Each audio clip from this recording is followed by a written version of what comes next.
Встречает посетителей выставки такая интерактивная карта с маршрутом походов Александра Македонского. Прикоснувшись к одной из точек, можно увидеть, как завоеванный великим полководцем город выглядит в современности. Почти 400 экспонатов, размещенных в 3 залах. От классической Греции, взрастившей юного Македонского, до восточного похода длиной в 11 лет, который принес завоевателю мировое господство.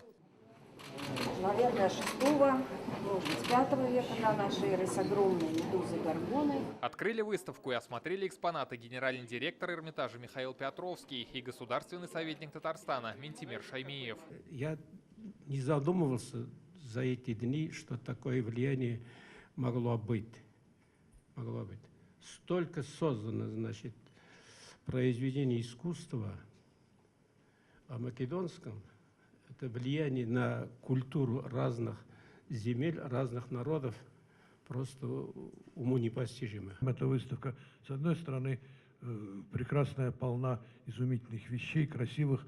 Она представляет и Эрмитаж, потому что единственный музей в мире, который может вот так рассказать о всех странах, через которые прошел Александр Македонский, только своими экспонатами. Это оружие, античные монеты, ювелирные изделия и живопись. Эта фреска, эта часть стены, была найдена в Нимфее.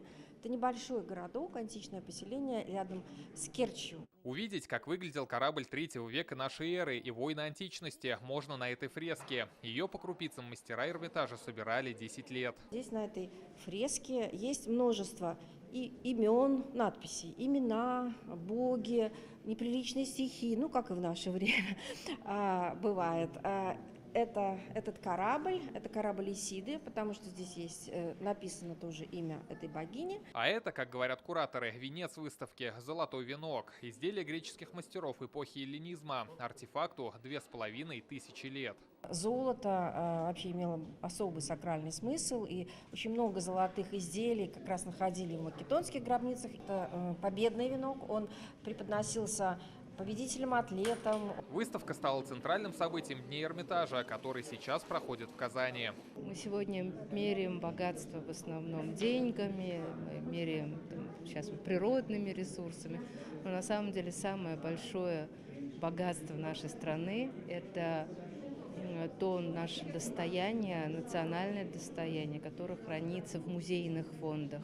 Так радует, что в Казани есть центр Эрмитаж, потому что это вот уже 25-я выставка, и это всегда событие просто российского мирового уровня. Александр Македонский, который мы видели в книгах, да, изучали, фильмы, может быть, видели.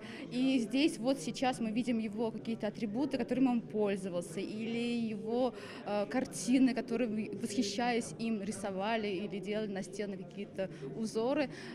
Вдохновляет тоже. Пройти и вдохновиться по маршруту Александра Македонского можно до октября. Рамиль Галиуллин, Данил Филатов, ТНВ, Казань.